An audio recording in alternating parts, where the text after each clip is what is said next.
because China has no rules and regulations when it comes to making huge factories, and they're not that environmentally friendly. So they were making these huge refineries and this is extraction equipment. While if USA wants to make the same kind of equipment to get their heavy rare earth minerals out, it would be like a climate disaster, and they would be sued like a million times by a million different companies and people, because extracting the rare earth minerals just doesn't require you machinery. It also, as a waste product, gives out a lot of what you can say toxins that are very harmful for the environment. So it's going to be a complete and utter nightmare. And the Americans can compete, although rare earth minerals, they say that they're not that rare because they're found all over the world. But the point is, who can extract them in an efficient, economically viable way? And China has strategically placed itself with its supply chain. When you look at its BYD manufacturing plant, it's like a whole city. It's more it might have more population than a lot of major cities around the world, and from getting the rare earth minerals that are needed for the batteries and for the chips and for the semiconductors to making the cars and everything that comes in between. They have this huge, humongous facility which has its own lakes and its own theme parks and its own ecosystem. And they are now, fortunately, the leaders of rare earth minerals, and no one can compete with China right now. Would you want to add something to, or should I continue? Yes, like you're right. China has actually got the biggest pile of rare earth minerals. There's been reports that China has something more than 70% of rare earth minerals in its soil, because China is also a very big country. It's got a huge land mass. But yes, you're right that extraction of the rare earth minerals is going to be such a tedious and such a dangerous thing, because before this, so many of the rare earth minerals that were being extracted and being used in industries that are supporting the Americans and the Chinese industries, those minerals were being extracted from countries in Africa, countries in South America, and there, although the same companies, the US companies maybe will be extracting, but in those countries no rules apply. So they can do whatever they want to do without any, what you're saying, this thing. So that's what happening. I mean, they are equally criminal in this matter, but they do it on other countries, other, continents. And especially with the trade wars that has been going on with United States and China. Although Trump is saying that he has been friendly for the past 6 months with China, and they weren't directly attacking China. Rather, they were putting sanctions on India, and they were doing this Russia. great war with Russia. So now China is stepping in, and China is retaliating to the tariff war, I guess, and it's going to be very bloody because remember when Trump came in office, the stock markets were like going crazy, and they were all at an all-time high. And when Trump got elected after a month, when he started talking about these tariffs, especially tariffs on China, the stock market started completely falling. And then what happens that China posits, Donald Trump posits the tariffs on China, and the stock market regains itself. And then now finally we're coming towards like this phase in which we now know that the future is not going to be that bright, because now China is being the aggressor, and China is imposing tariffs on the United States of America. Not tariffs, but trade, rare earth mineral export restrictions. And they're asking each company to give information where they'll use these rare earth minerals.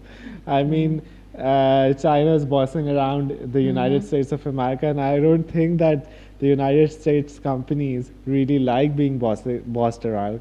So let's say that a United States manufacturer wants to make some weapons, and it wants to get rare earth minerals from China. Now they are going to explain whatever weapons they're going to make and which rare earth minerals they're going to use.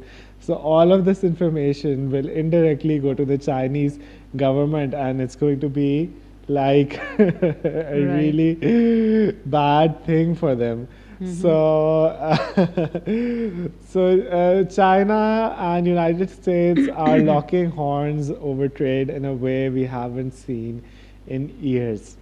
On one side, you see long-term enemies in the Middle East laying down their arms after ages of conflict, which is the Israel and Palestinian conflict, which apparently just ended, and Donald Trump was like, why is China doing this right now when this conflict is ending after 3 years of bloodshed?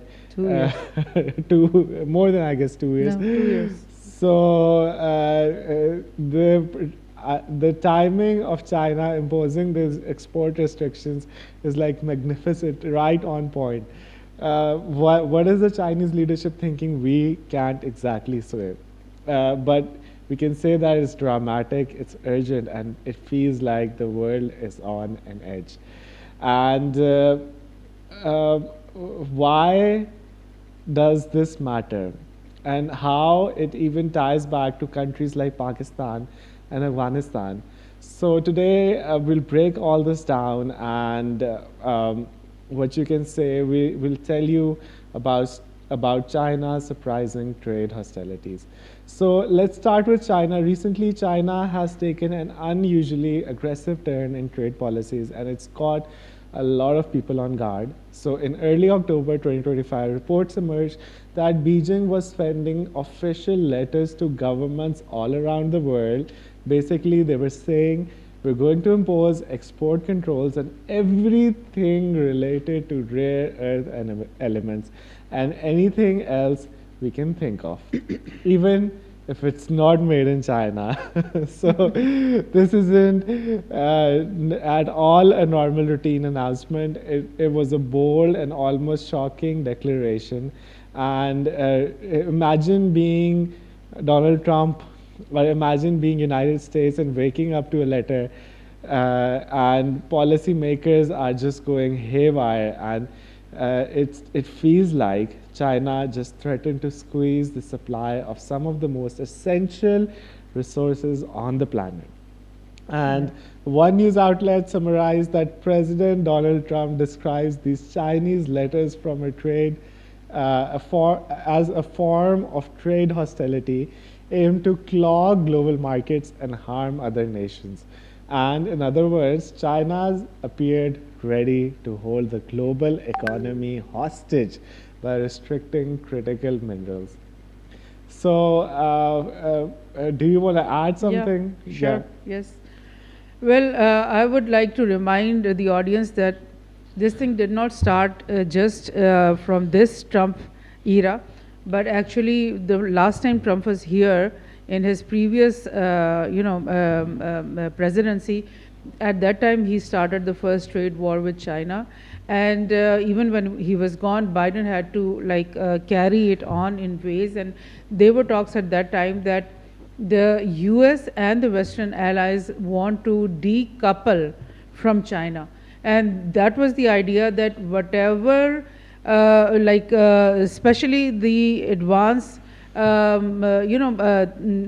chips and the advanced things that are used in military grade things and all those, all those industries in the US wanted to totally cut them off from China. Like anything that's component made in China will not be put in any of the weapons or the AI things or the these things of the Western countries, and that was called total decoupling. But that didn't work because if they would want to decouple from China, they wouldn't. No industry would like be able to carry on. Everything was going to like shut down because supply chain is so much linked between so many countries and especially with China.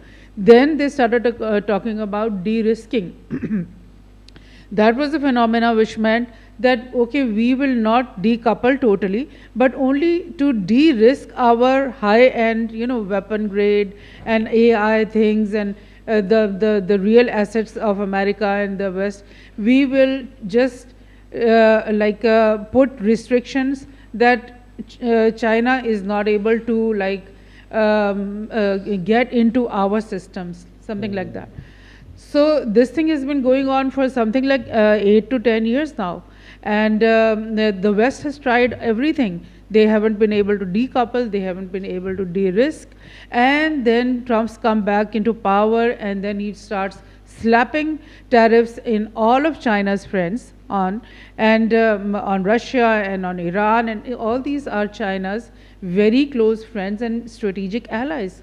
So if you're going to do that, and China is going to constantly be trying to negotiate, trying to work out, teams coming here, teams going there, and still finding out no ways. And the way Trump is, maybe he is on the face of it, he is negotiating, but at the back end, maybe he is giving them really tough time and threatening them that he's going to do this to them, and it's going to be very, very big and ugly and bad, the way he takes things. So Donald Trump was basically the person who made promises and never fulfilled them, and he's like a backstabber. What do you feel like when China is backstabbing Trump? Because Trump was friendly with China till now, and now like it's a kind of a friendliness, because the first thing, the trade war actually started against China in his last era, and Biden carried that forward. And now again, when Trump has come back to power, he has put a lot of tariffs. The first tariffs, I think, were on China, but then he reversed those tariffs. Took the U-turns that he used to do. But China knows very, very well, and the BRICS and people and the SCO people, all of them, they know very, very well that the US and the Western people, they are not used to cooperating, they are not used to compromising. They want absolute power. For them, they want absolute control on all of natural resources everywhere in the world. Wherever they have to buy something, or wherever there is some minerals that they want, then they say that this is US interest. We will not, even if it's in Congo, it's in Brazil, if it's in anywhere in the world, they will say that this is our interest. So that's what they have been doing for so many decades and like a century or two. So China has done this. It seems to be a very surprising and a move that's just come in one day. But I think they've been thinking about it a lot, and they've been laying down all this foundation and the structure, how they are going to really trap the Western, system. The word. So a White House spokesperson just noted, and the White House is going like crazy over these trade rules, and this White House person noted that these rules dropped without any notice and seem indebted to give China control over the entire world's tech supply. So you can see that these people are really panicking, and it didn't stop there. At almost the same time, China targeted US shipping industry. The Chinese Ministry of Transport declared that starting October 14th, any ship that is American made, American owned, or even just flying the American flag will face extra fees at Chinese ports. Right. Think of it like a toll or a tax for the privilege of docking in China. So that is like really, really insane what China is doing and how they're retaliating. And these fines or these taxes could be potentially enormous.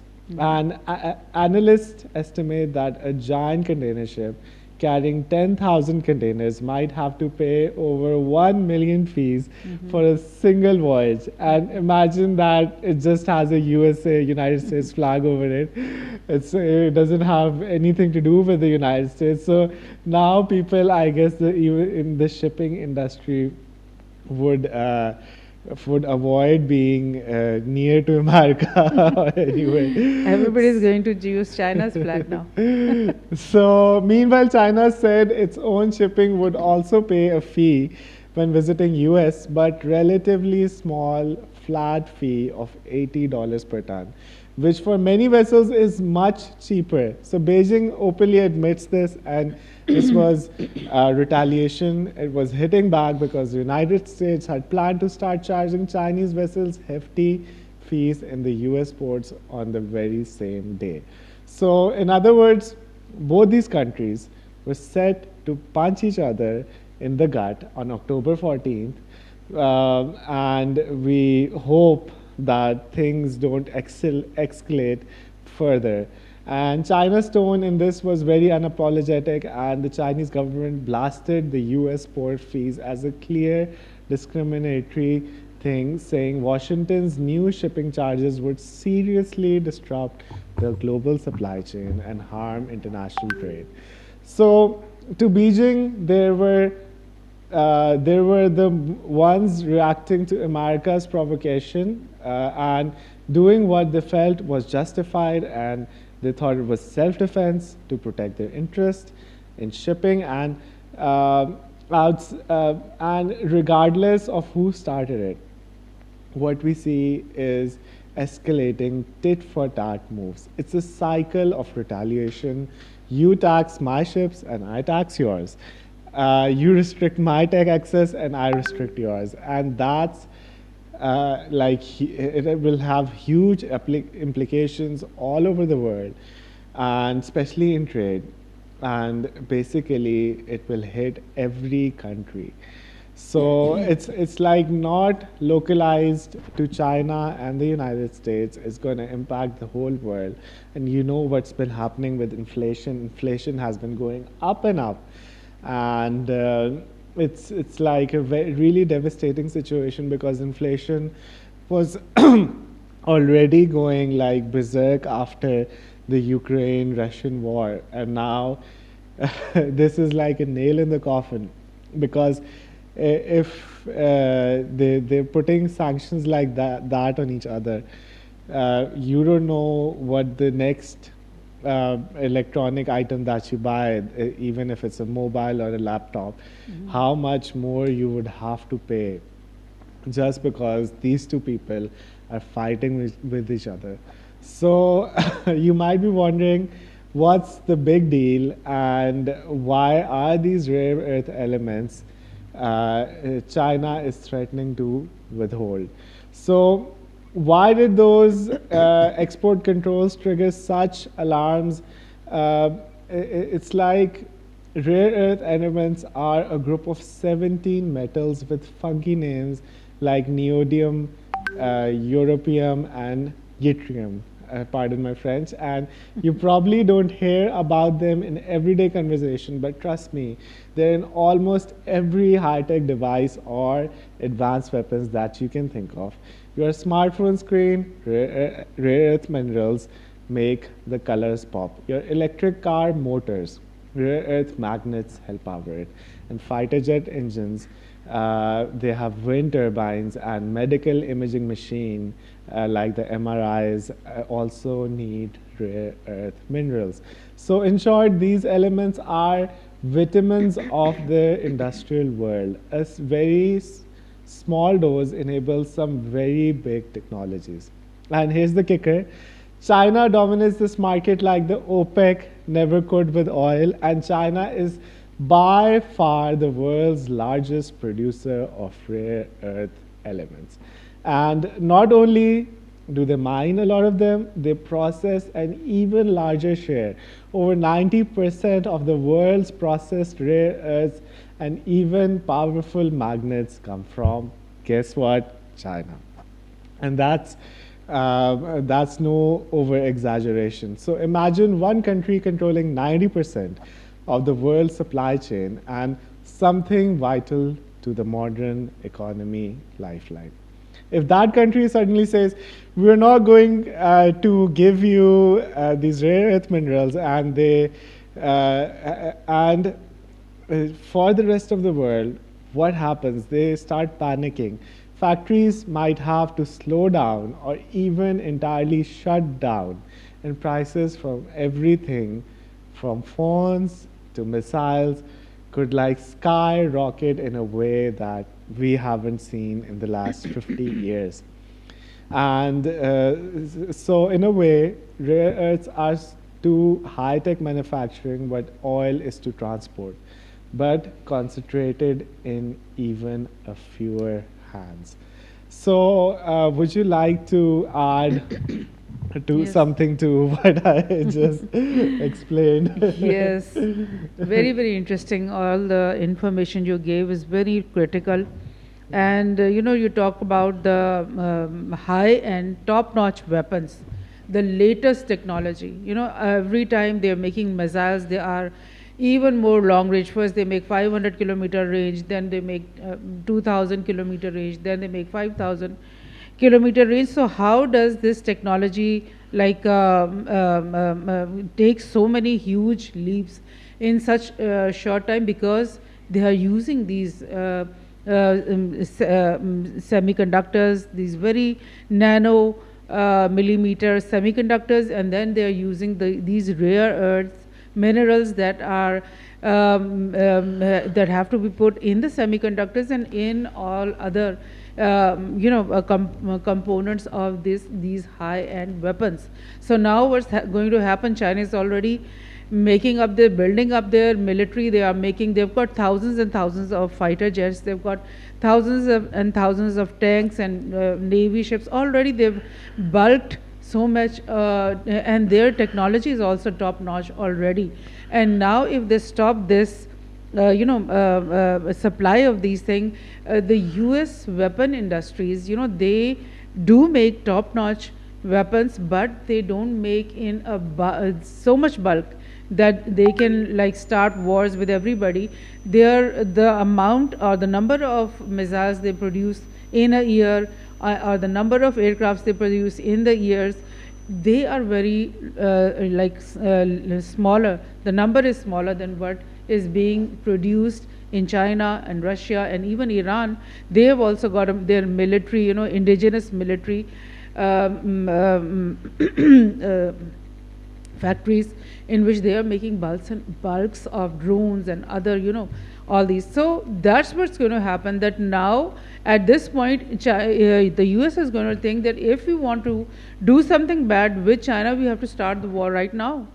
You understand? Because if you wait for another 1 year or 2 year, your technology, your speed, your range of your missiles is not going to be compatible with China anymore. So that is this critical thing, or critical point, or point of time that China has brought upon the US. And because they still think, Trump still says that the United States is the greatest nation of the world and the biggest country and all this, and these people are not ready to give up their superpower mindset. So what are they going to do? Are they That's going a to question. start the China-Taiwan war or what? And what do you think about the $500 million deal that Pakistan just Yes. signed with US, and they're exporting their Pakistan rare has earth also minerals? gotten that letter, because there's news that China has given restriction on Pakistan also, that we're not going to sell you the extraction machines that you are, Pakistan was buying the extraction machines from China to extract those rare earth minerals, and then they just decided one fine morning to sell all of them to the United States. I mean, you have to that's a very good thing that you have mineral resources, rare earth, and all these. And it's a very good thing that you have trade partners, but you also have to look at your regional dynamics, because this is a multipolar world that is emerging now. And in the multipolar world, although Pakistan is blessed to be There's some critiques in India who was saying, I was reading, that Pakistan is right now one of the few countries of the world who is friends with Russia, friends with China, and friends with the US. I mean, that's a very big diplomatic win for Pakistan right now, but that's not sustainable. You can't do that forever. You can't do that for long, because you have to understand that in the region, in this multipolar world, you are with China, not with the US. So you cannot anger China just to please the US. And actually, this deal was just to please the US. I mean, there was no, Pakistan could give all these minerals to Russia or China on a better price, maybe. But what we did was to make that thing, that diplomatic win, to please Trump at the same time, because Trump is a person to please, very hard to please. So that was the game Pakistan was playing, and they were successful. But China said, no, enough, you have played your game. So you're going to see in a few days what happens. But $500 million is not that much. I guess No, it's like a very small deal. Yeah, it was just a symbolic thing, I think so. Yeah. Yeah. For So the Chinese. and you just sent one truck full of this thing, or one or two shipments have gone over there, because they're so difficult to mine. And what do you think about? Because there's been a comparison that people are making, and that comparison is that the whole world's economy right now is built upon petrochemicals, which is the oil that comes out from the grounds of Saudi Arabia and Venezuela and Qatar and all these countries. And the future economies will be built upon the rare earth minerals, because imagine a future in which there's less carbon dioxide and there's less greenhouse gases and there's not so many petrochemicals, and people are going towards renewable energy. They're using solar panels, they're using electric cars. So all of this would be only possible because of the rare earth elements that are going to come out. And fortunately or unfortunately, Pakistan and Afghanistan has a huge amount of rare earth minerals. Some people estimate that even Pakistan might have more than $8 trillion worth of rare minerals, and Afghanistan even more.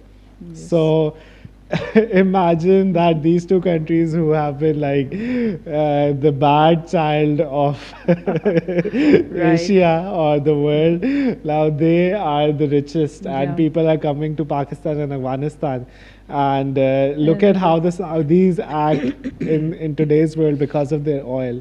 And imagine the tides turning and Pakistanis becoming that rich, or Afghanis, the Taliban's getting that rich. And they deserve to be rich. And the wars that have been going on, was the Afghanistan war just because they had like so many rare earth minerals that people wanted to get out? Yes. The US Geological Survey took out a report just before the US attacked Afghanistan 25 years ago, that the Afghanistan soil has so much $6 trillion of minerals, including gold and copper and all that, and plus the rare earth minerals. And that from the day they came into Afghanistan, they were trying to extract all those copper and coal and all those things, and gold and so many more things. But what happened, that the Taliban, the Mujahideen of Afghanistan, they did not let them. With all the NATO forces and all the aircrafts and missiles and bombs, they used the mother of all the bombs in Afghanistan, which was a huge bomb.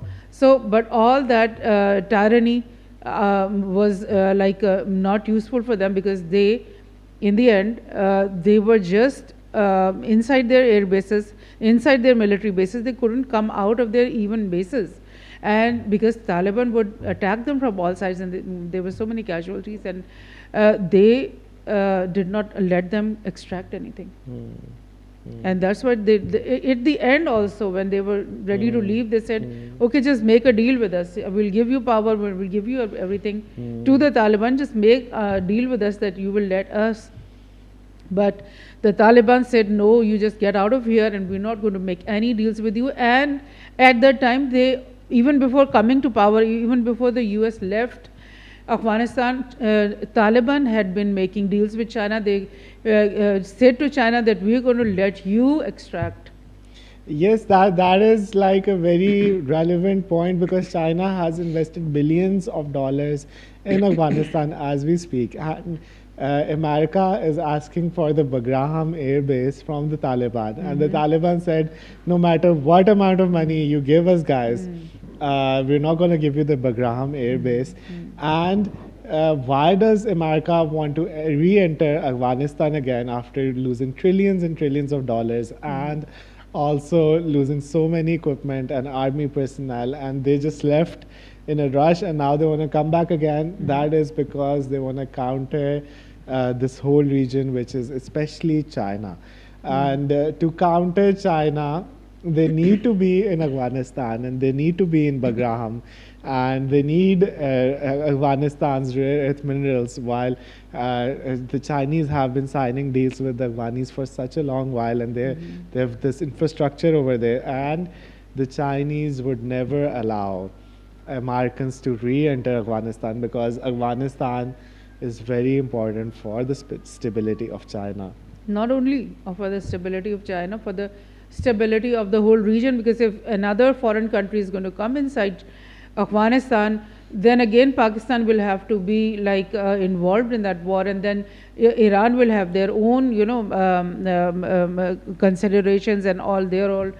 So anybody, any foreign occupation of Afghanistan is going to again put the whole region in a new war, and there will not be any new economic corridors, because China has also started, or there have been signed deals between China and Afghanistan for their Afghanistan economic corridor, and that is going to be an extension of the CPEC. The road of CPEC that is coming into Peshawar, that road is going to be extended right up to Kabul and then connected to with all other places in Afghanistan, and that road might be also connected with Iran in the future. So that's the dream of China, to interconnect everything, to make all these roads, to make all the gas and oil pipelines and trains, network and all that. So all that needs peace. The guarantee of peace and security is vital for any type of progress. Why would China put billions of dollars of investment in Pakistan if they knew that tomorrow there are going to be bomb blasts and everything is going to be blasted away? So peace is the prime necessity, and China knows that they need this peace because they want to build their Belt and Road Initiative all through Russia into Europe, and all through the Central Asia into Turkey, and all through like Pakistan and Iran into going into the Middle East, and then going into Africa. They want everything to be connected, so they don't want wars. But now today what China has done, that is calling for a war. I don't know. Yeah, I guess that is a very valid point. And it's like China, if America would want to enter in Afghanistan, I guess China would go in a direct confrontation with America, because you're saying that China wants to build the Belt and Road Initiative, but the reality is that China has already built the Belt and Road Initiative, and you say that rare earth minerals can be, they're not that rare and they're all around the world, especially in Africa. So guess who's in Africa? China has already built its Belt and Road Initiative all over Africa with infrastructure projects, with factories, with refineries. So China is already also in Africa. And you know that China is now hard to stop, and America, if it really wants China to stop, it needs to be in Afghanistan. It needs to destabilize all of these projects. It needs to end the Belt and Road Initiative, so China cannot expand further with its initiatives. So with that, I'd like to read a few comments. So Fazan is here and he's saying, Assalamu alaikum. Janta Mir is saying, hello, welcome back, sir. Thank you, Janta Mir, for being here. Ali is like, keep it up. Now this is next level topic, technology, power and politics all in one frame. So thank you, Ali. And Hamdan Qatar is here. Is Hamdan Qatar from Qatar? Yeah. And he's also saying, Assalamu alaikum, thank you, Hamdan, for being here. Arush Fatma is here. She's saying, hello, keep it up, Wali Wonders. I also support you. Thank you. Thank you so much for supporting us, Aruj. And Asma is saying, the 500 million deal could change Pakistan's future forever. And rare earth are the real game changers of the 21st century. Pure gold or modern tech. That is Murtaza Ahmed. And we're going to talk about gold as well today because gold is making all-time highs. It's like right around $4,000 an ounce right now. So all of these trade wars that are going on, we might hear gold going to $8,000 overnight. So that's like also another thing that is happening. Hassan Harun is saying, hello, lage raho ladke. Thank you, Hassan Harun, for the nice comments. And Aruj is saying, China monopoly is finally being challenged, history in the making. Pakistan just entered a game where only superpowers used to play. That is Hassan Harun. And yes, we are in this game, and we are like the future of the world because Pakistan has so much, like $8 trillion worth of rare earth elements, and that is going to change the destiny of Pakistan in the future. And Pakistan has rich minerals but exports them raw, losing 90% of its value. That is Mohammed Fazan.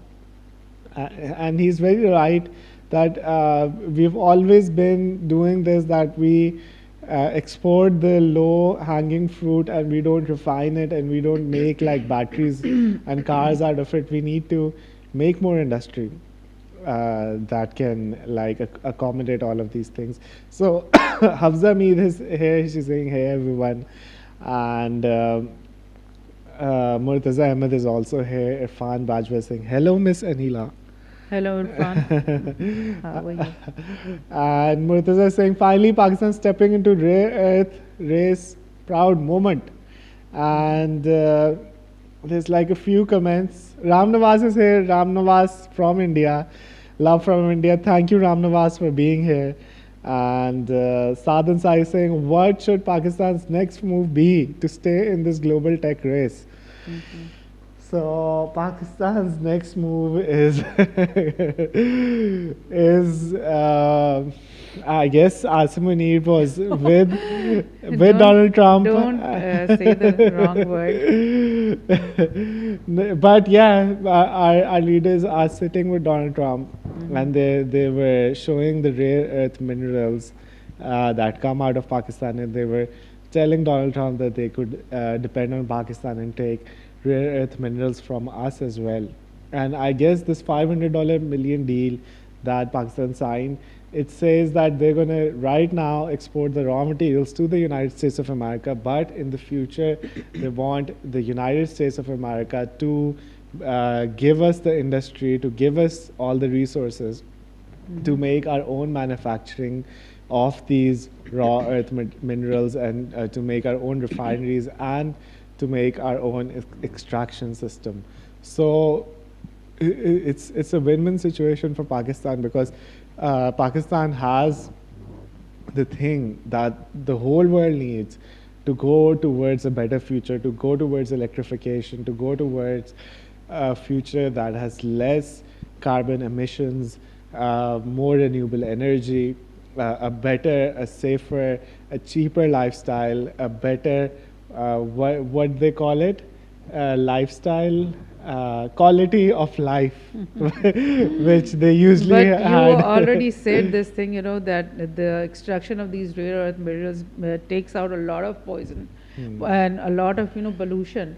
So the time is going to tell that how much safe they are, how much green they are, or maybe they are going to kill the environment in a worst way. Then already the petrols and these petrochemicals were doing.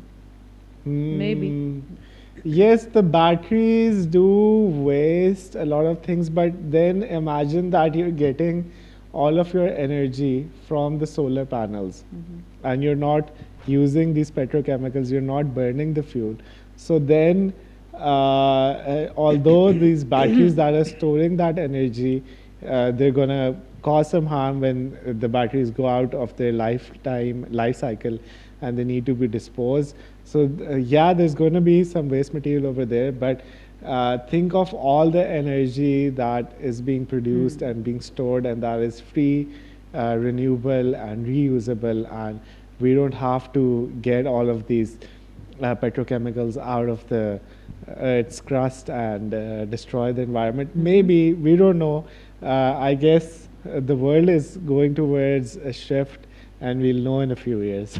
Yes. So, also the US and its allies have been scrambling to to reduce dependency on Chinese rare earth minerals. But it's like a very, very long-term project. They're investing in new mines in Australia and reopening rare earth processing in America. And they're recycling materials, but building an alternative supply chain takes, I guess, billions and billions of dollars. And one analyst noted we may be entering a period of structural bifurcation where China builds its own supply network and the West builds theirs. So basically, splitting the tech industry Decoupling. into two worlds. This might eventually create a balance, but in the short term, we're going to get no balance because China holds the cards on rare earth minerals, and they just reminded everyone of the fact that they're going to just sanction and they're going to close all the exports, and it's going to threaten the whole world economy.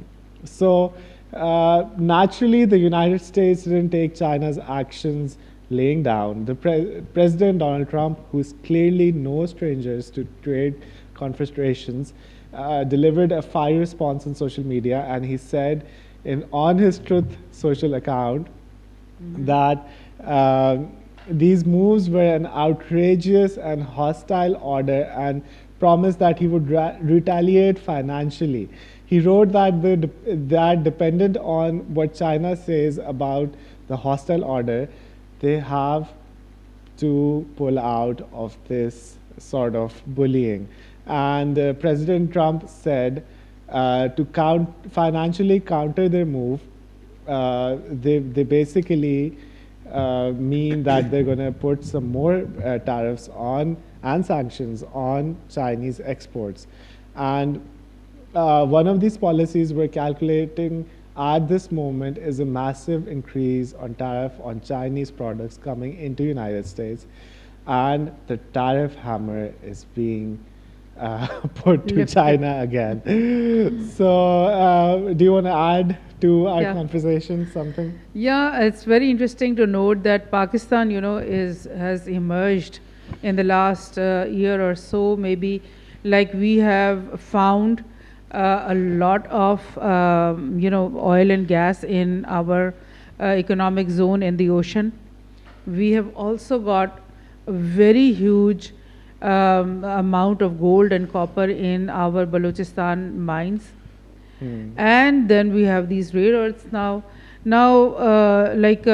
Just if you're saying that yes, the rare earth batteries and lithium batteries and all those things are going to bring a very good, healthy change in our, industrial goods and our cars and our mobiles and all that.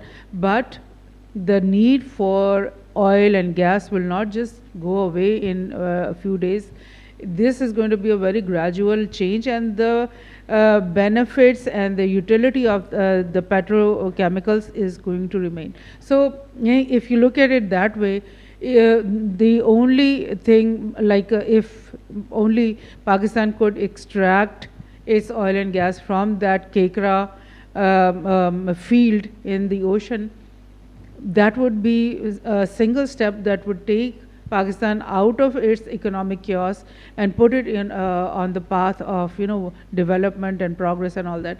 And then you're going to talk about gold. If you're going to talk about gold, then you need to acknowledge that Pakistan is so much blessed in this thing that right now this is the time, because Western companies have been trying to extract gold from our mines in Balochistan for so many decades now. But there was one type of litigation after another, and that thing could not go on. I mean, these Western companies, they could not mine our gold and copper, and now is the time that gold is like just shooting and going up to the sky, and any country that has gold, I mean, China is buying so much gold and they're filling their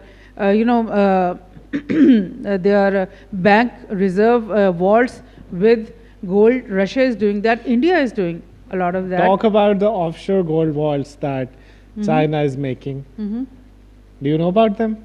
Offshore, yes. They're making in Saudi Arabia and a few other countries, because that's going to be a change in the the financial whole framework.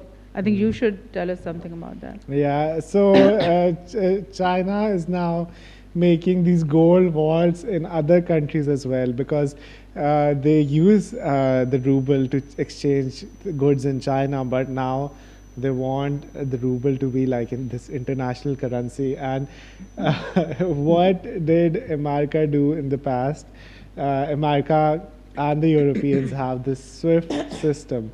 Basically, the Europeans and the Americans have this monopoly on the whole banking sector, which is like such a weird thing. How can you have monopoly on the banking sector, and they give loans, big loans out to their best friends, and it's like trillions of dollars. And what do these rich Europeans and Americans do? They buy, they borrow, and they die. And that's like their scheme, because they're already so rich. When they get their inheritance from their parents, they buy assets, and on those assets they take massive amounts of loans from the banks and put those assets as collateral. And these loans are so humongous, like billions of dollars of loans, that these guys can't even like fathom, and they can't even spend it like their whole lifetimes. And the cycle goes on, they die, and that all of that wealth is then transferred to their kids, and they buy stuff, and then they borrow stuff against that. So it's like a vicious cycle. And China is now breaking this whole thing, because China is now opening gold vaults in other countries, which I'm very sorry to say that the American dollar does not have. American dollar has no backing of gold. And what happens is, when other countries want to trade in the ruble, they can somewhat exchange the rubles for gold from the Chinese bank vaults, which are overseas in other countries. Now, that is like a revolution, because we have to remember that gold is like a commodity which has no counterparty risk. When you take a banknote from, I guess, the central bank, or from China, or from anywhere, it's like a guarantee that it's like a loan towards the government, that the government owes you like $10 or a $50 note or $100, and that is just a IOU. But actually, they don't have any backing against that currency. So naturally, it's all based on a house of cards, and it's going to fall anytime. But we can't just say that America is still not economically strong.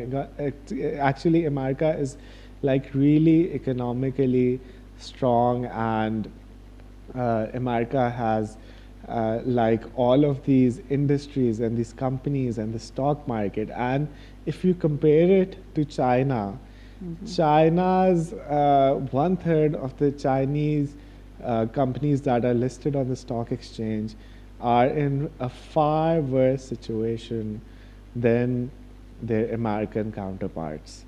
So it's the monetary system might be falling, but America is still far ahead from China. But you know what? It doesn't take a lot of time for things to change, and we could see a shift anytime. So What about gold?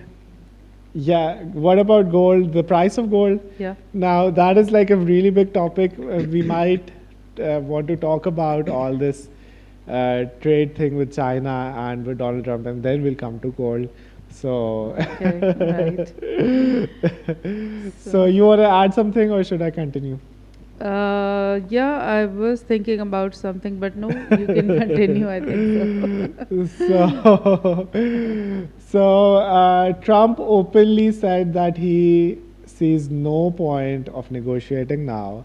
And interestingly, Beijing had never officially confirmed that Xi would meet Trump, like they were supposed to meet in South Korea for this APEC meeting. But Trump is now canceling it because he's like pissed off at the Chinese people. And it signals a complete breakdown in talks, at least for the moment. So 4 months of relative calm in the US, and China's relations went out of the window.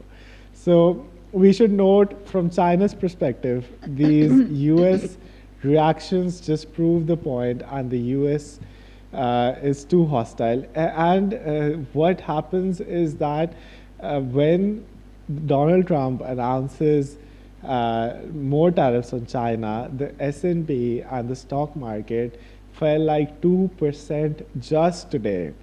That is like a big number, and that is like the biggest fall since, I guess, spring or sometime. So analysts think that the pressure tactic by Beijing is sort of like, we're coming to the negotiation, but we are not coming weak. And if that is the plan, it might have backfired, because scaring USA into concessions, it infuriates Donald Trump, and he's storming off and he's pissed off, and Donald Trump is like, what is China doing? So where does that leave the rest of the world on, I guess, the scale of alertness is like really high right now, and other countries are basically caught in the crossfire, and many governments, especially in Asia and Europe, have strong ties with both US and China, and that is economic ties and political ties, and suddenly they might be forced to choose one side or scramble for the alternative. Plus, many of them depend on the rare supplies that China gives. And in fact, Trump said countries had already reached out to him, extremely angry about China's trade hostilities.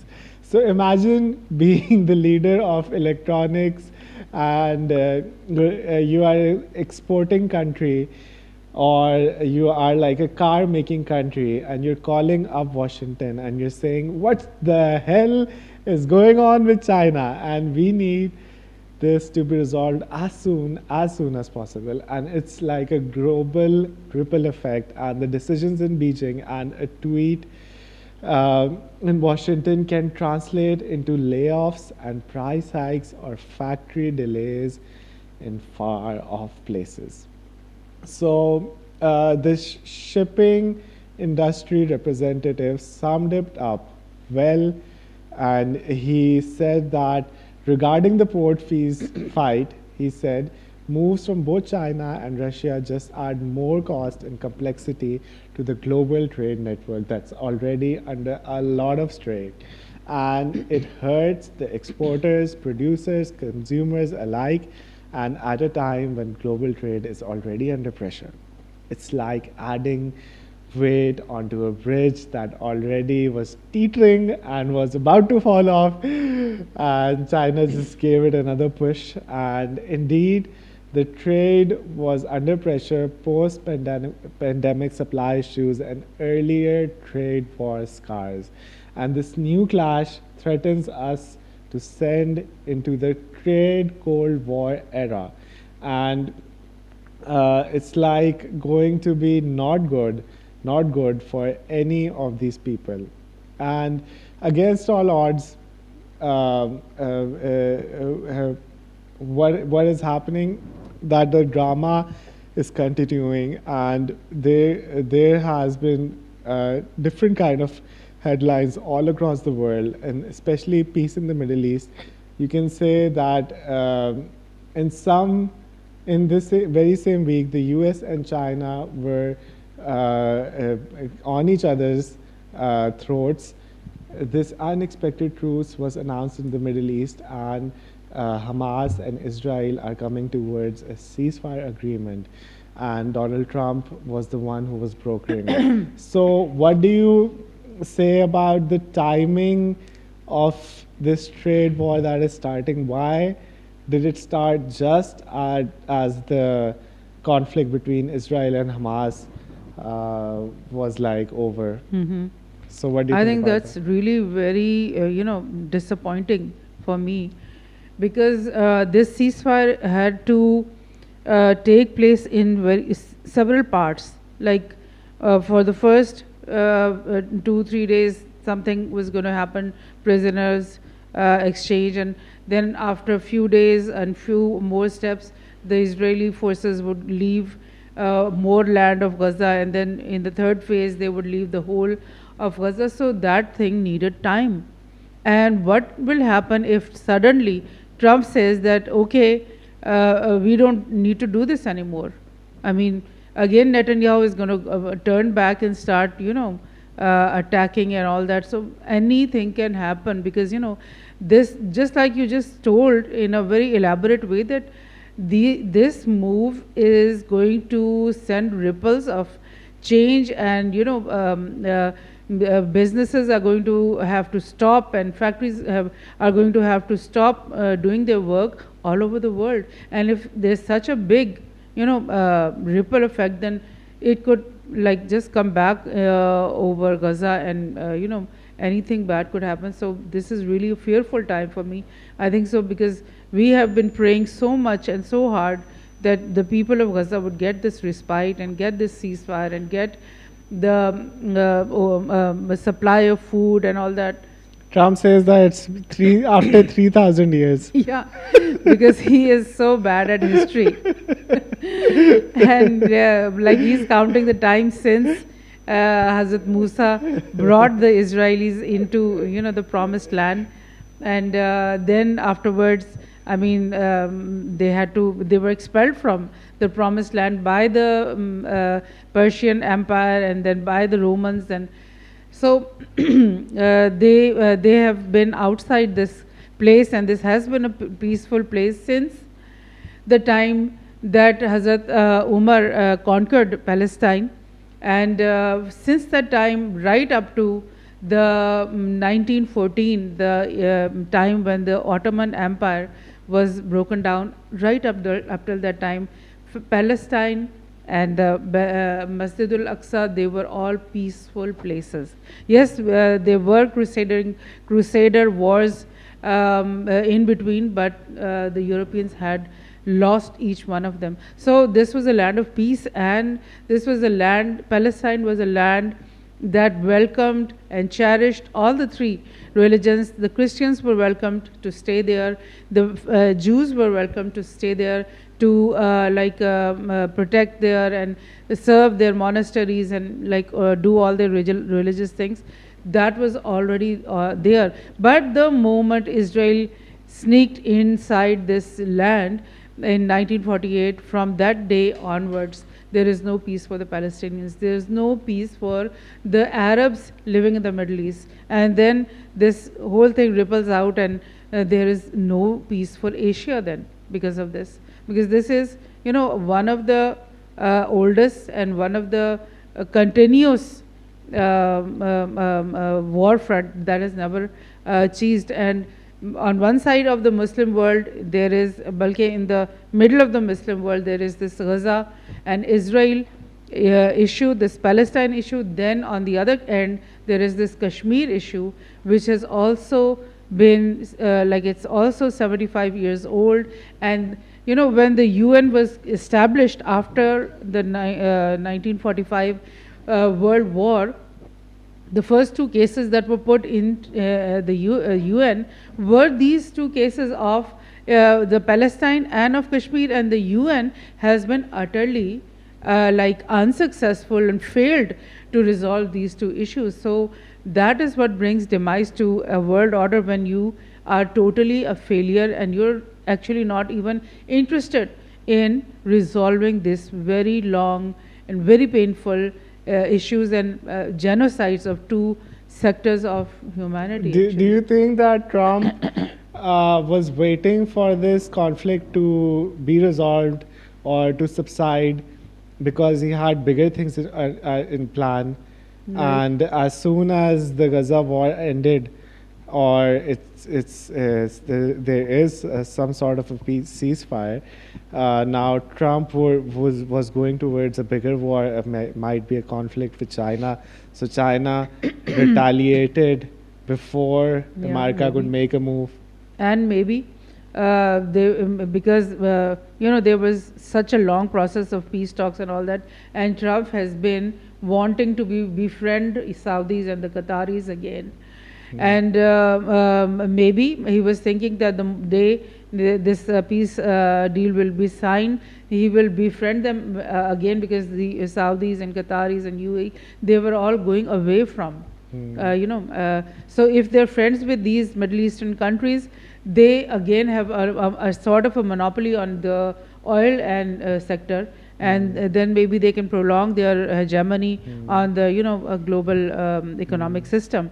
And if that was what was on Trump's mind, that was also something that the Chinese wouldn't have wanted, maybe. So war is like inevitable in all this scenario. We can't really be sure, but it seems like Trump was trying to cook something up, and Chinese were the first ones to act. Yeah. So Trump seemed almost personally offended that Chinese move stole the thunder from the Middle East peace announcement. Whether China timed it that way intentionally is like anyone's guess, but perhaps it was no coincidence, or perhaps Beijing doesn't care much about the optics of the Middle East peace versus trade policy. But from Trump's viewpoint, it was a sore note on what should have been his big triumph as a peacemaker. And also, Trump today, it's announced that some woman from Venezuela won the Nobel Peace Prize. Poor Trump, he struggled so hard Yeah. for this Nobel Peace Prize, and they just give it to like a politician in Venezuela. Yeah. So, That was also actually another political move, because they are so hell-bent, US is so much hell-bent on removing Maduro from Venezuela. And this woman, Mario something, she is actually the opposition figure, leader in Venezuela right now. And you don't know what they're going to do, another, you know, narrative they're going to build against Maduro, that he is a dictator and a tyrant and a whatever.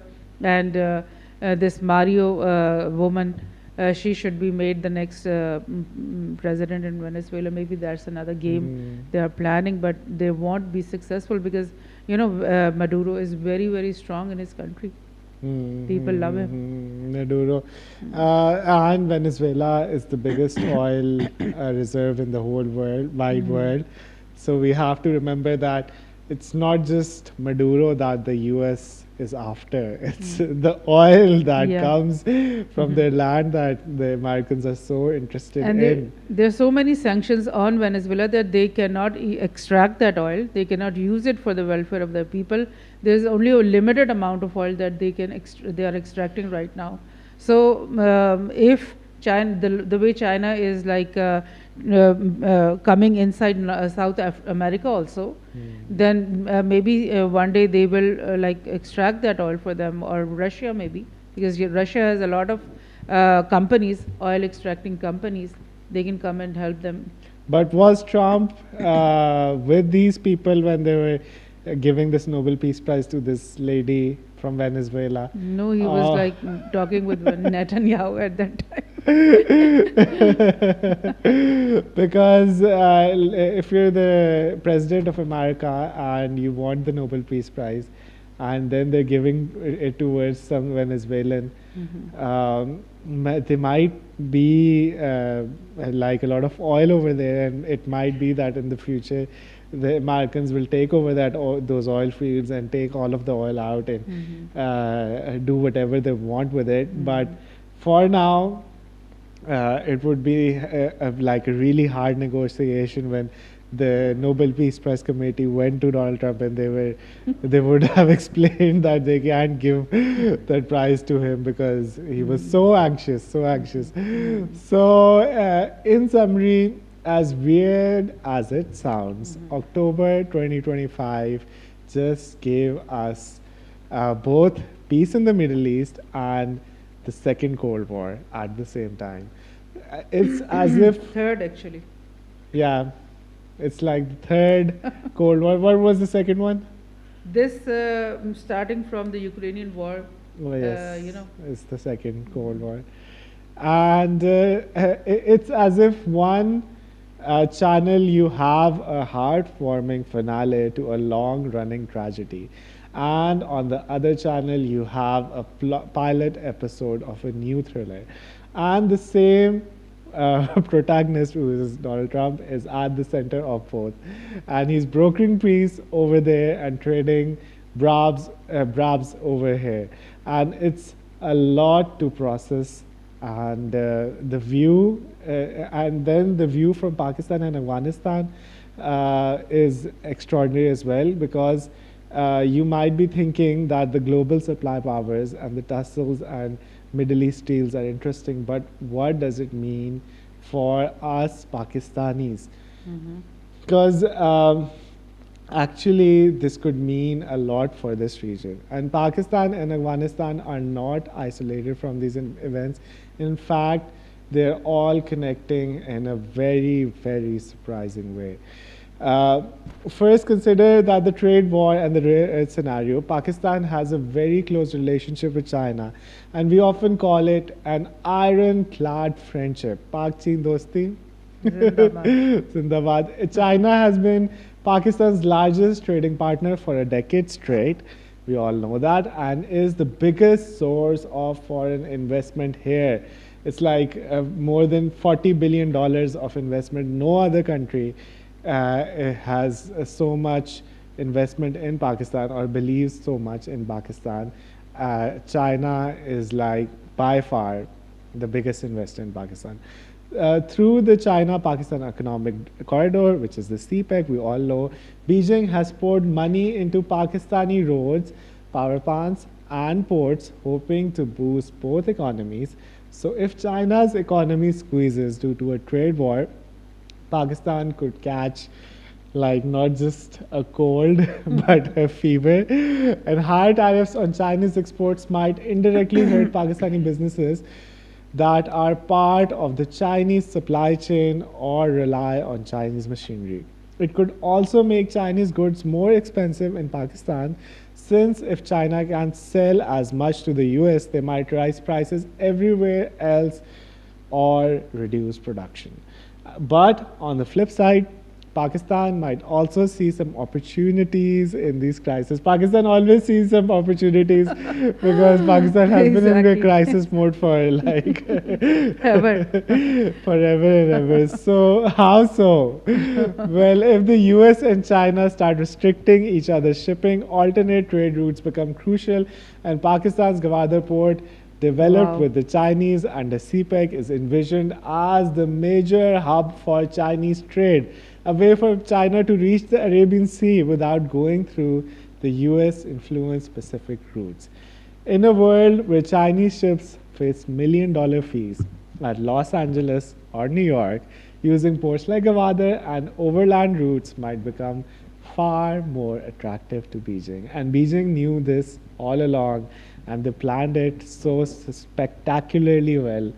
And we hope that the Gwadar port becomes like the Dubai's The port. new Dubai, yeah. Yeah. So all this could make Pakistan even more strategically important to China's trade network. And however, that comes with its own risks. It could also make the Pakistan a target of US or even threaten the US-China rivalry if things get worse.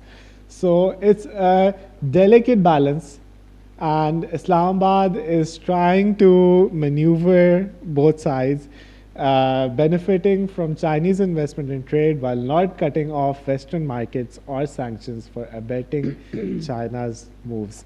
So, Afghanistan is also a very good case because Afghanistan is our neighbor, and through the war torn and economically struggling Afghanistan, it sits, the Afghani land has literal treasure troves of minerals, which include rare earth elements like copper, and one mineral that is extremely hot right now, which is lithium, which is used in your batteries, in your electric cars, and in every other thing.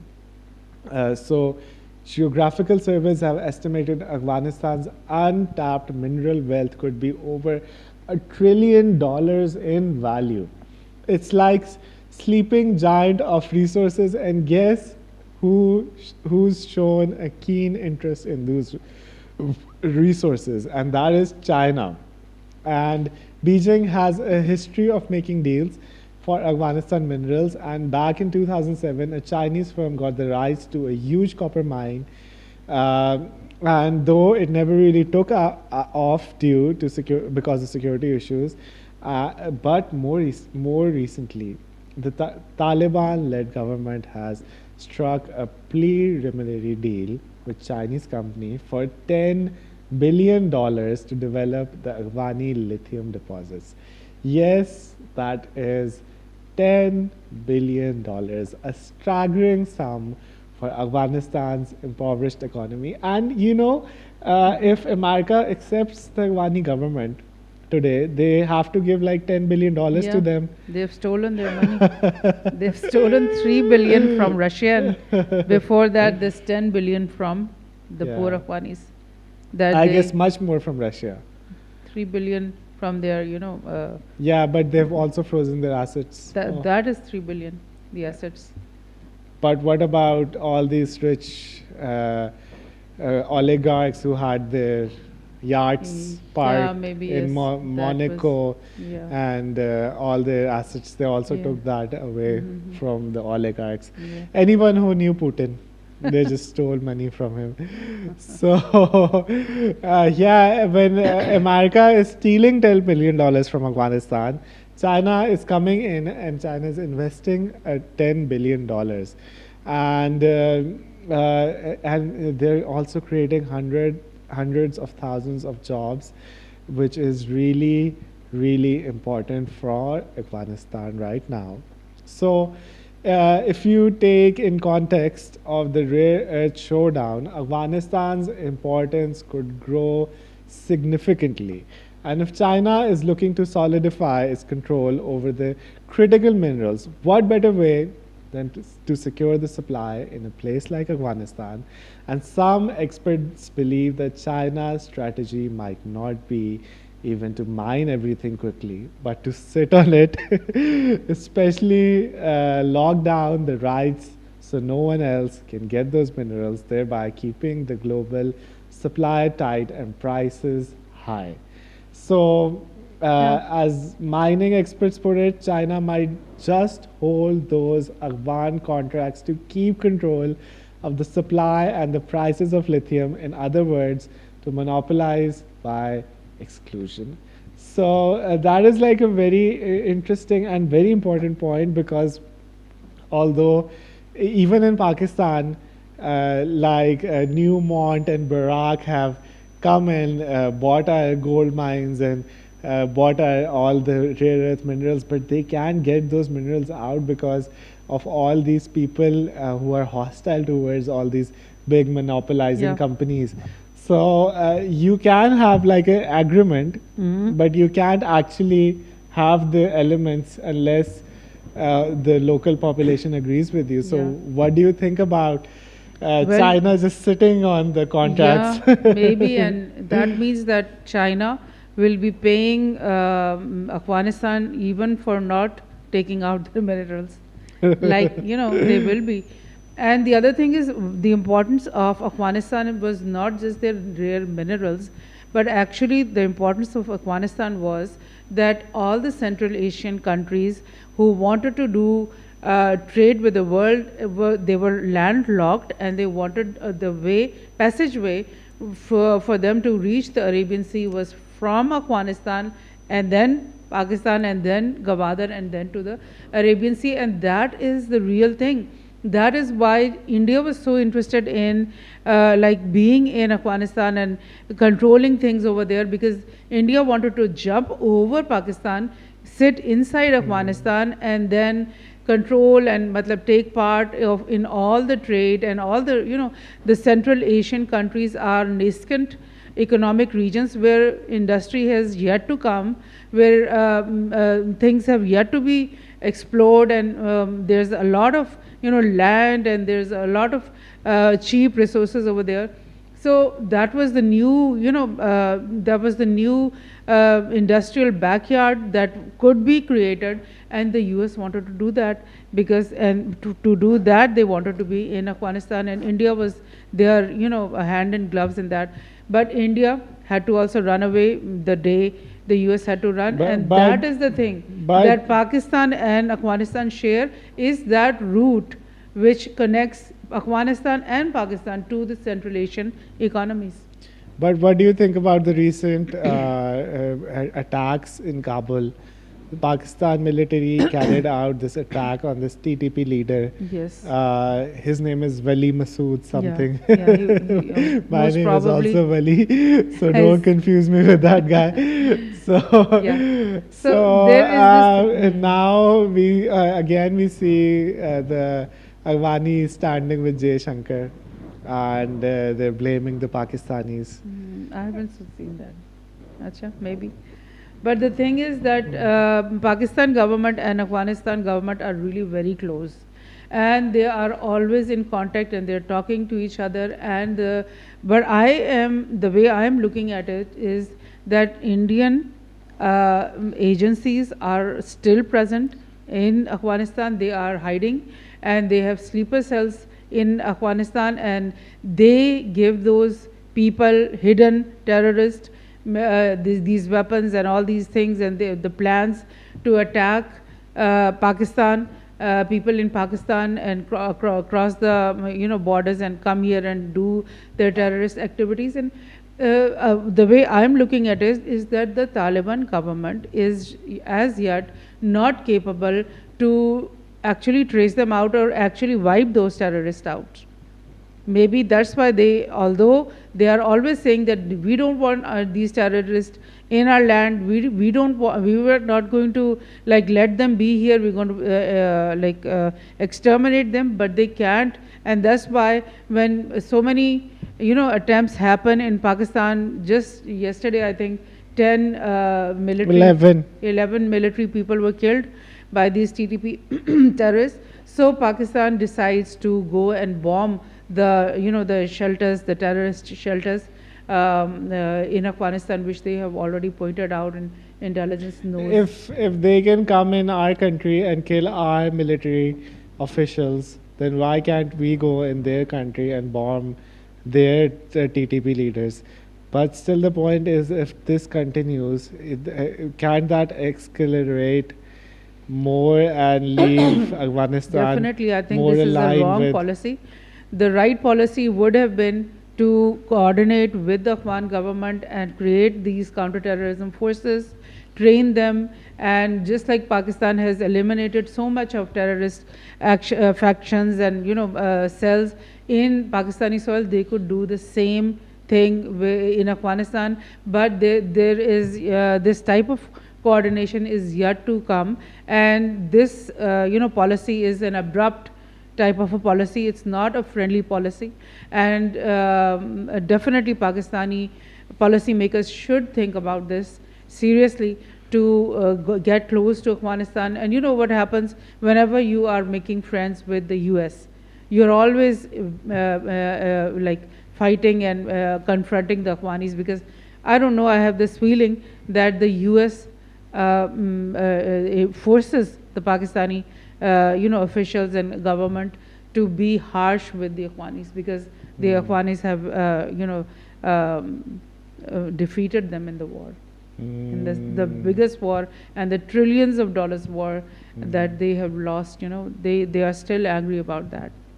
And it's like a really complicated situation. We hope that both Pakistan and Afghanistan find peace with each other, when situation is not that simple, because some of the people they are harboring, we call them terrorists, and on the other hand, some of the people that we are harboring, the Afghanis call them terrorists. We're not harboring any Afghani terrorists. We are harboring the terrorists that India calls the terrorists. Yes, yes. Who are, in our eyes, they are the freedom fighters of Yeah. Afghanistan. If we are, like, for the Kashmiris, we are doing that. But the Afghanis have problem with the Pakistan army, I guess. The thing I said just now, that when this government, it is so friendly with the US, and when you're friends with the US wants you to be unfriendly and harsh with Afghanistan, and the US wants Afghanis to get, to slap them with punishments and all that, and that is something they can only do via Pakistan. And even if Pakistani bureaucracy and officials and government figures, they go every day into Afghanistan, Afghanis come here, they negotiate, and maybe they have this understanding with each other, but on the face of it, just to please Trump, they have to do these abrupt things.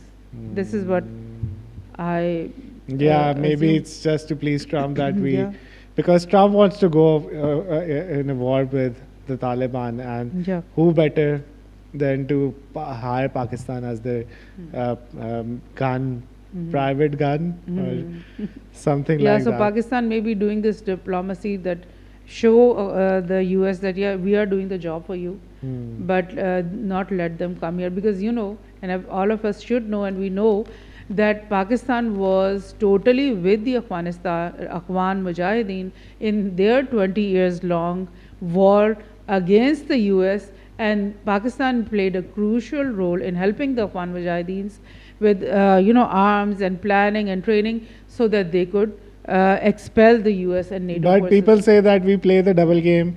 We're also helping the Taliban people, and we're also helping the Americans. But the end game, we So- should look at the end game. So That it's if like we a have bloody game, because both side people are dying, both sides people are losing money and stuff, and who is really taking the benefit?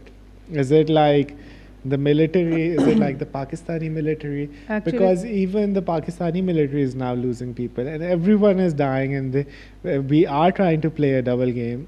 But it's but it's, one should, the important thing to understand is that when you look at the geopolitical, the big picture, you have to understand that the US up till now has had this hegemony and superiority, and they have military bases and in 100 countries, and hundreds of military bases, and with those military might, they used to threaten all the countries. They used to they are used to imposing their will upon so many countries. And if I would remind you Musharraf's dialogue when he gave the military bases to the US when the Afghan US war was going on, and Musharraf said to media and everybody, he said that Colin Powell called me and said that if you don't give us these bases and you don't cooperate with us against the Taliban, we are going to bomb you to Stone Age. So, is it better to like confront these evil giants, or is it better to play some diplomatic game?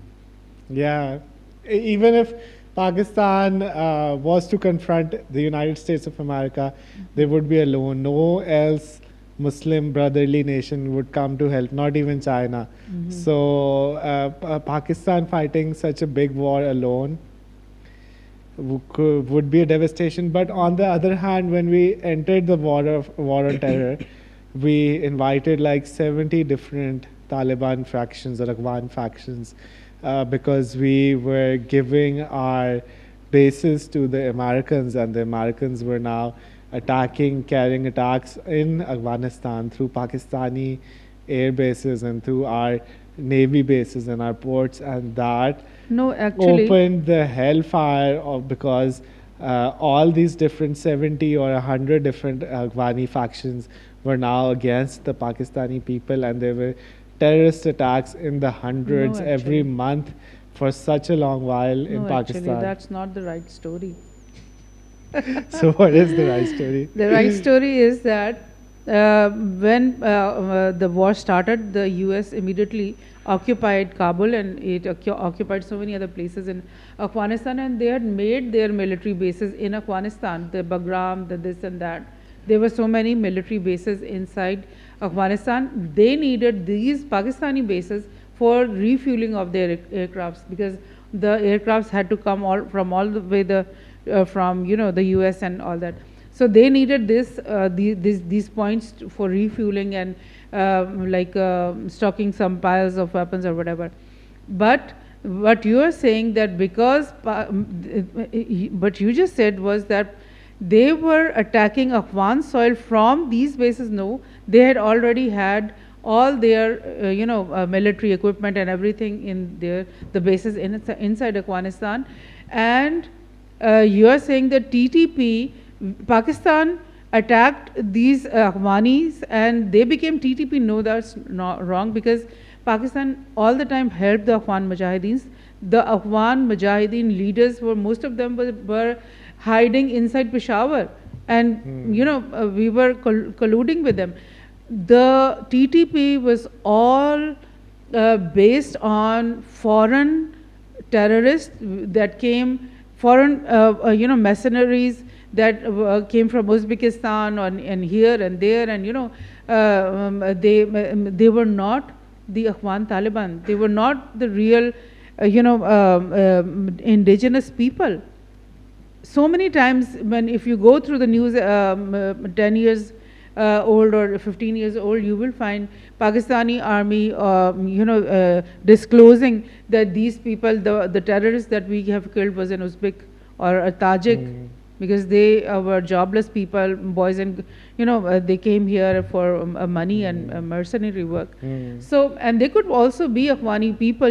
There was so much hunger and there was so much joblessness over there that they could have recruited, but all that recruitment was under RAW and the CIA. They were creating these terrorist organizations, not just TTP. There were so many factions, because terrorist organizations work like that. They do an attack. They own that attack, that we did this, and they change their name and do another attack in another place with another name. So that's the way they operate, and but still they are the RAW and the CIA is still doing against both Pakistan and Afghanistan. So that was totally another game being played in Afghan soil against the Afghanis and against the Pakistani people. Yeah, and we also have to know that since 2021, the Taliban government has been in power, and because they have been in power, there's much more stability in Afghanistan, and China can really take like this less wars and less what you can say a destable Afghanistan. They now have this opportunity to make good contracts with the Afghanistani and the Talibani government, and they can now really work on getting all these minerals out. Because a safer Afghanistan means like a more prosperous region overall. Because if Pakistan is more prosperous, if Afghanistan is more prosperous, then China can really make these huge infrastructure changes in both of the countries and give them the right tools and the right mining equipment, and teach them how to refine all these minerals. And all of this can only happen if both countries have like a peaceful thing going on. So one more way these dots connect is the great power competition, always often plays out by courting religion allies. In South Asia, both the US and the China look to keep countries like Pakistan in their camp. And historically, Pakistan was a US ally during the Cold War and on the on terror. But in recent years, it landed very much towards China.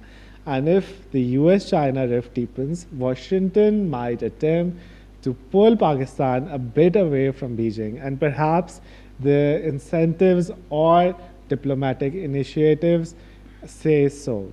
And conversely, China will want Pakistan firmly by its side as the Belt and Road CPEC partner and a strategic ally. And Pakistan and China have been brothers for the longest time. We could see Pakistan trying to avoid choosing, but this might become a lot harder in the future. And Afghanistan under the Taliban is an interesting piece on the chessboard too. It's more isolated, but China might use its investment there to secure influence and maybe even a way to get some leverage against India or the US in the region.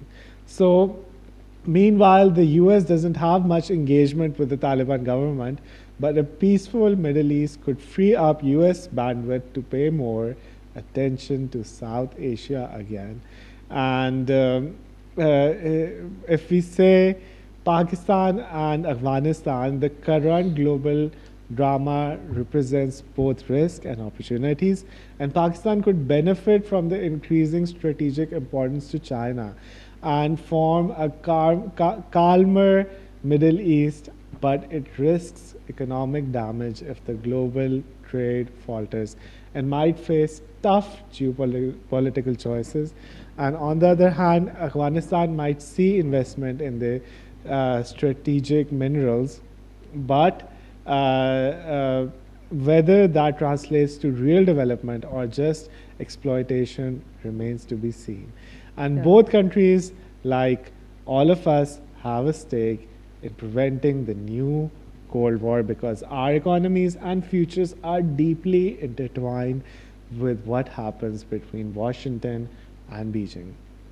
So, what is next? Yeah, I would like to add this thing in this discussion, that I've also made a program some months ago or a year ago on the Asian century. And the Asian century is something that the Western, analysts and thinkers, they have been predicting about for so many years now. Since I think 2010, they have been saying that maybe the Asian century has already arrived.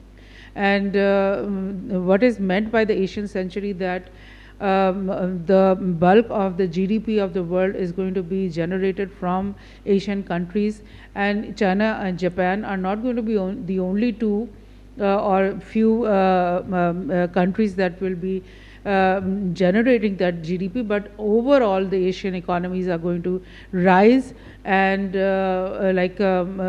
not only GDP, there is a lot of consumerism will also be happening inside the Asian countries. That means that people in Asia are going to be richer, and they will be buying more products and all that.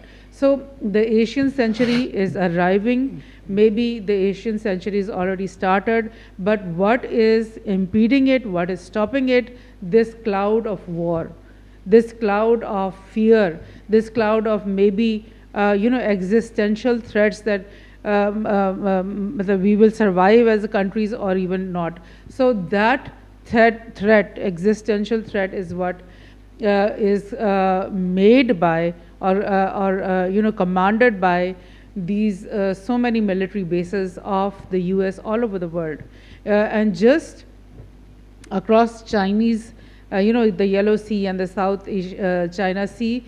US has, I think, 7 or 8 military bases in Japan. They have so many bases in South Korea. They have bases in Philippines, and they have bases in Australia. So they are also having other bases in the Pacific Sea close to China. So what happens with all that military deterrence, that they force China and they force other countries to act upon their will. So if China is going to have to change that, there are only 2 ways. Maybe they can do it by way of negotiation, give and take, and all that. But the other way is only war. And the sad thing about this is that human history is filled with war. Human psychology is filled with war.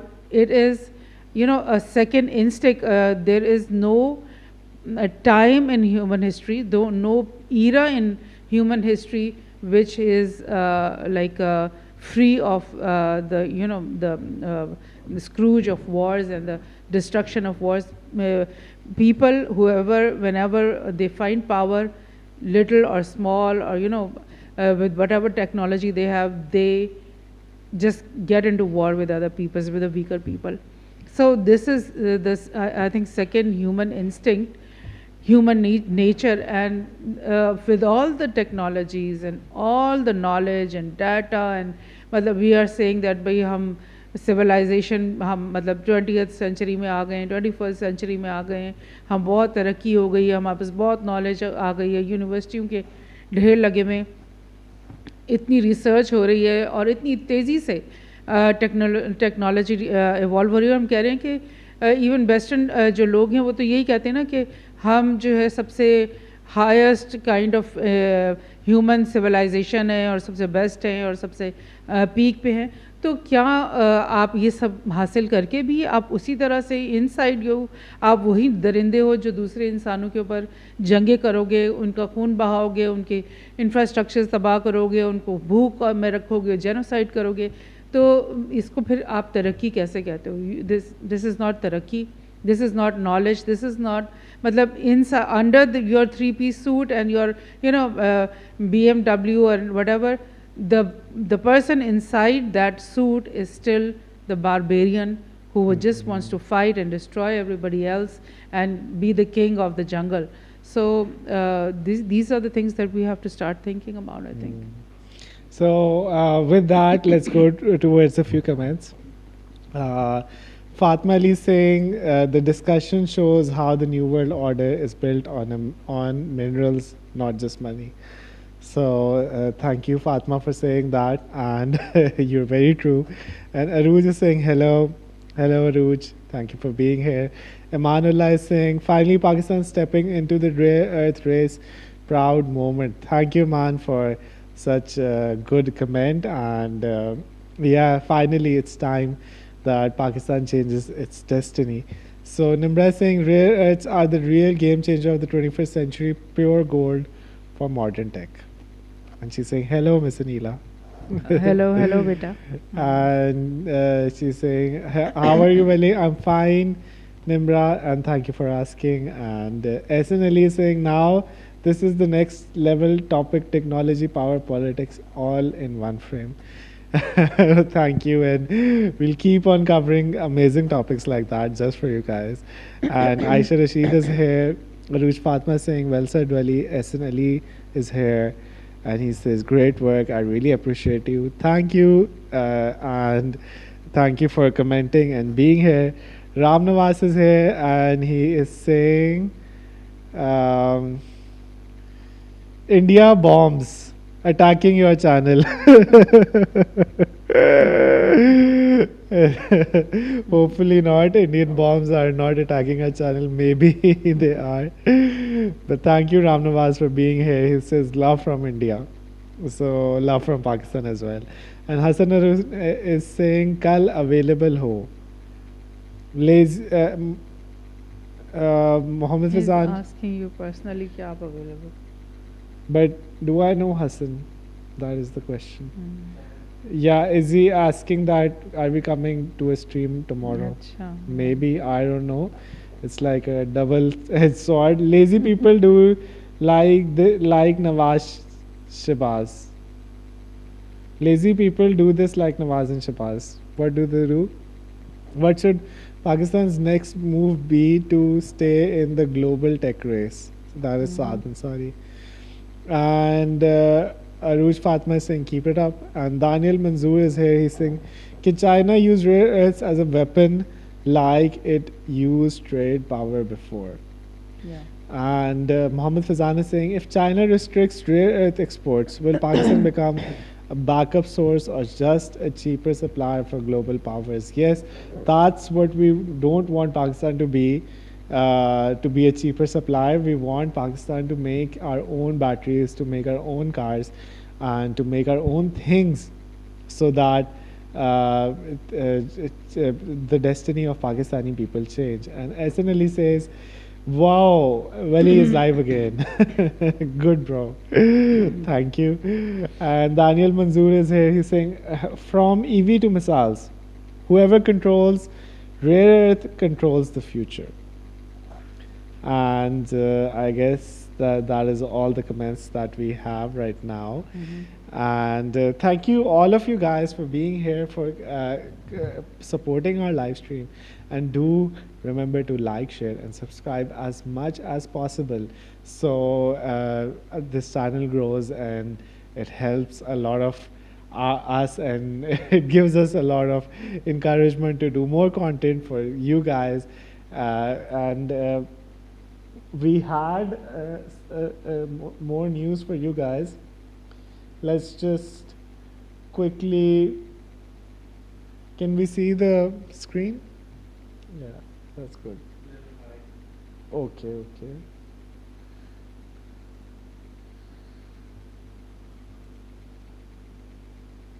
So this is all on the rare earth minerals. Let me open the other one as well.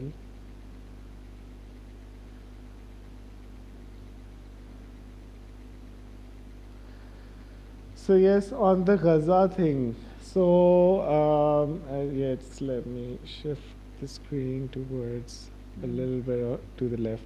So this is like this new map that Trump has just shown us, and if you can see the yellow line in the first phase, the Israeli IDF is going to move away and go as far as the yellow line shows. They're still in Gaza, in most of Gaza, but they're just right now getting out of some of the places. Although we see people rejoicing, we see people having a home now, and we see a lot of good things that are happening.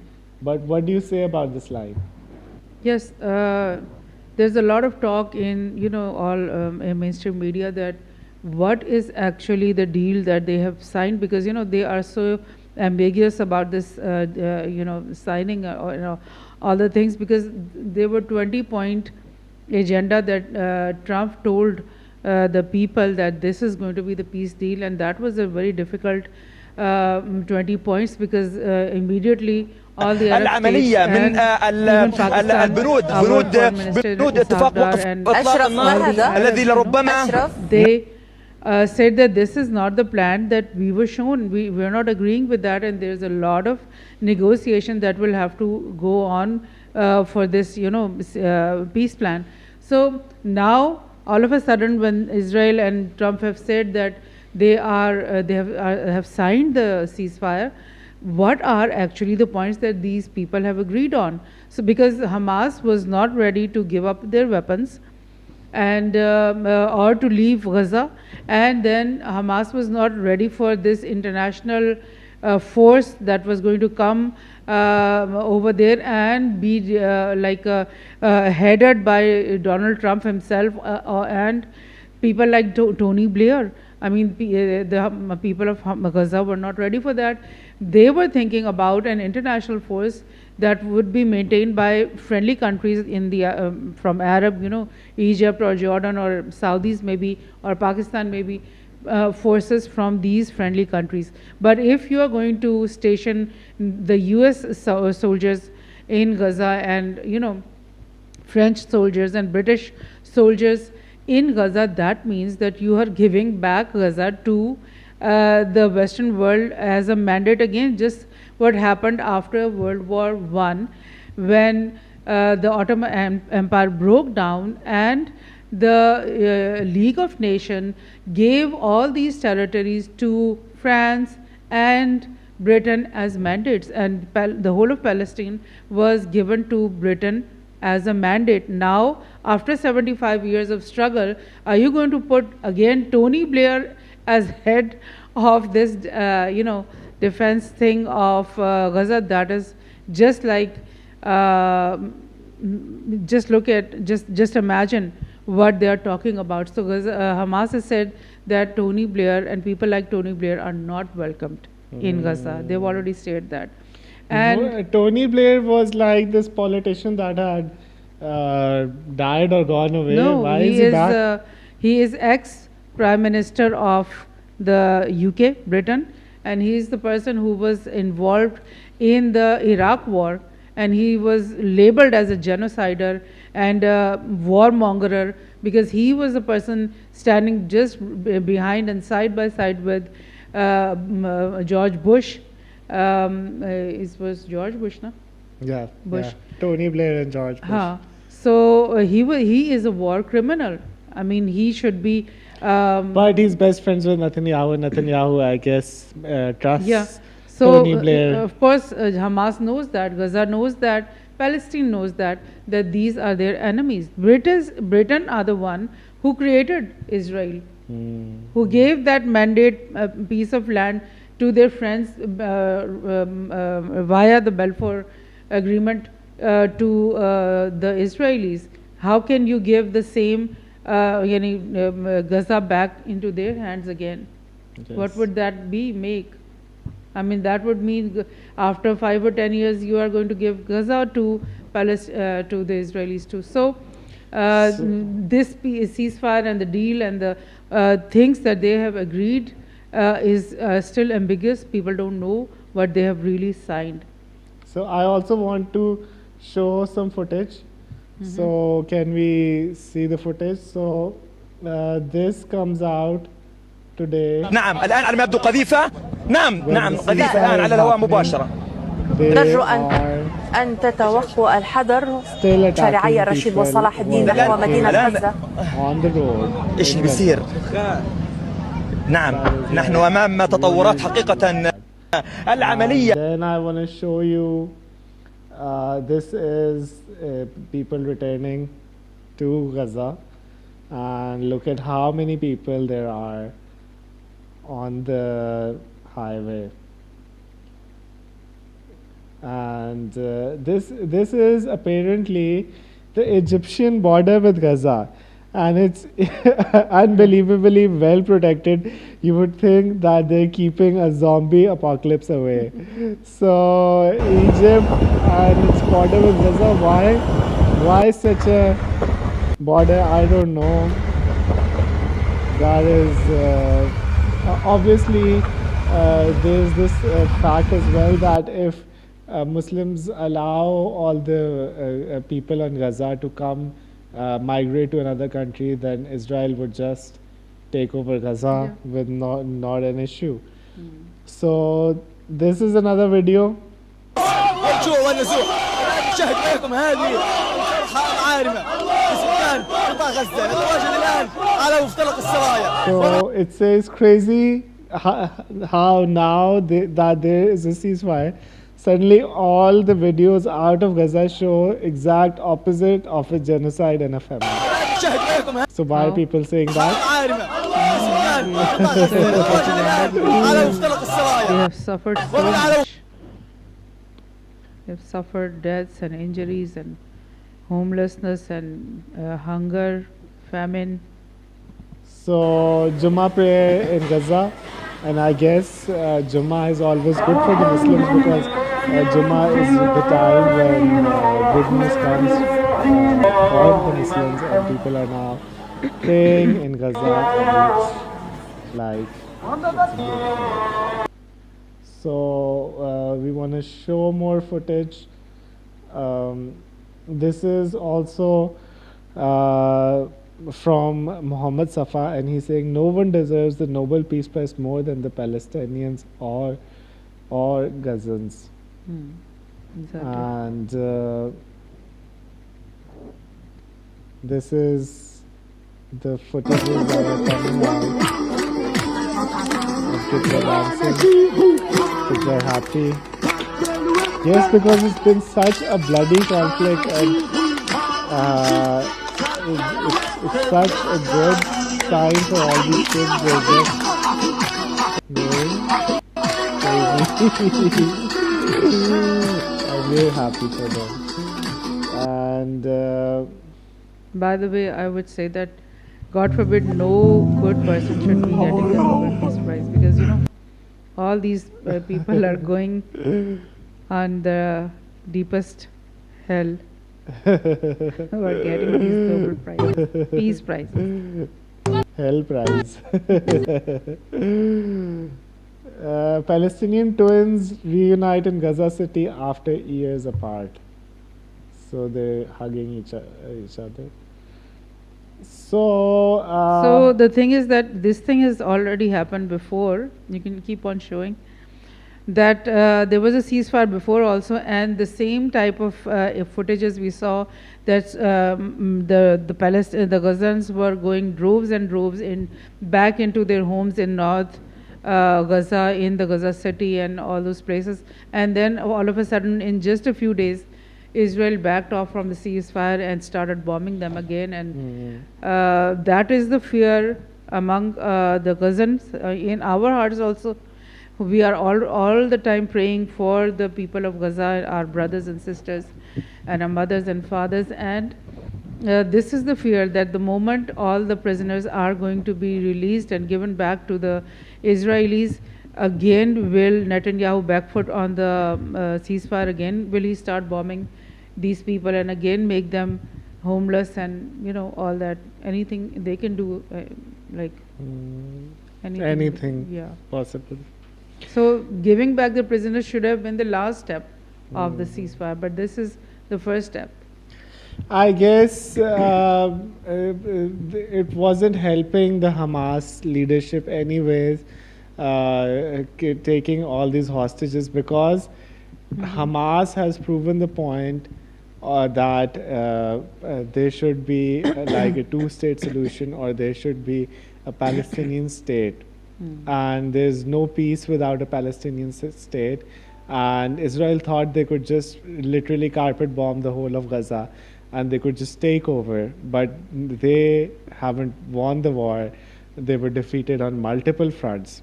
Actually, some war analysts say that Israel did not win on any front. And on the other hand, Hamas did prove the point that there should be a Palestinian state.